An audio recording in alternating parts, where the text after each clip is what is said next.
Oke, jadi tema kita adalah bagaimana, karena yang namanya gagal itu tidak mudah Iya, diterima, betul. baik yang menerima, yang mengalaminya atau Mm-mm. keluarganya atau lingkungannya. Betul. Khususnya misalnya anak-anak gagal, orang Iya. tua juga kayak ikut sedih, Pak Tri ya. Iya. Nah, bagaimana kita ini bisa menghadapi kegagalan? Siapapun ya, saya katakan siapapun itu dalam posisi berpotensi untuk bisa mengalami kegagalan. Nah, sekarang tema kita adalah beranilah menerima kegagalan atau berani menghadapi kegagalan. Oke.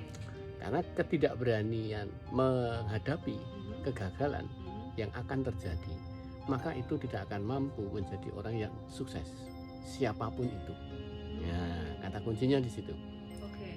Nah, sekarang gini Pak, ada sebuah kisah. Kisah ini bukan cerita, tetapi sesuatu yang betul-betul terjadi. Oke.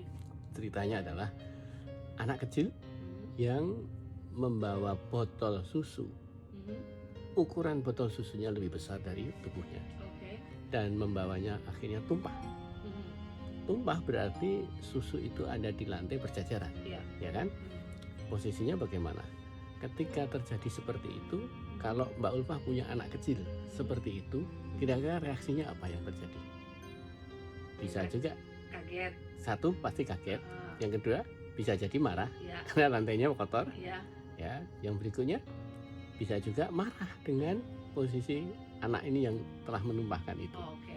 Reaksinya lebih banyak yang begitu toh. Oke. Ya. Dan orang tua dan siapapun orangnya lebih menekankan pada kamu jangan pernah melakukan itu. Nah, kan ada Nggak kata boleh jangan, nggak boleh salah, nggak boleh gagal. Gagal itu buruk. Iya. Betul Mbak Dina? Gagal itu memalukan. Malukan. Kamu jadi orang kayak gitu nggak bisa. Betul nggak? Orang tua begitu emang, Iya. VOC. Seringkali begitu kan? Iya, Artinya iya. ketika melihat sesuatu yang unpredictable terjadi seperti itu, maka kayak gitu aja nggak bisa. Iya.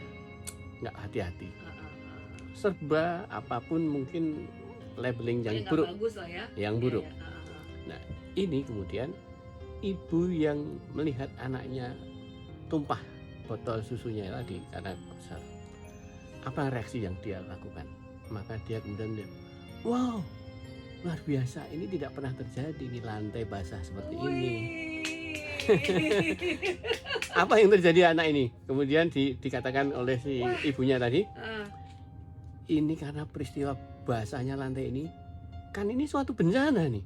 Iya, harusnya ya. Yuk kita bereskan bersama, yuk. Wow. Coba mau dibersihkan pakai spons atau pakai kain untuk bisa biar kering. Menarik sekali. Anak ini diajak untuk bertanggung jawab untuk membersihkan. Iya.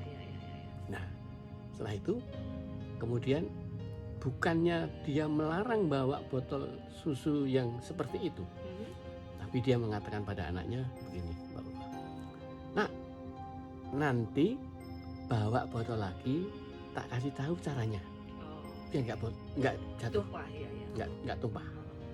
Maka dia diajari cara megang. Akhirnya nggak jatuh.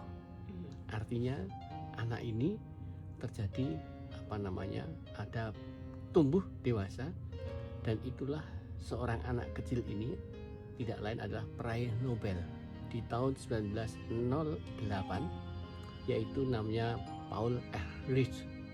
Paul Ehrlich itu adalah peneliti yang dia itu peneliti medisin ya, ahli tentang itu.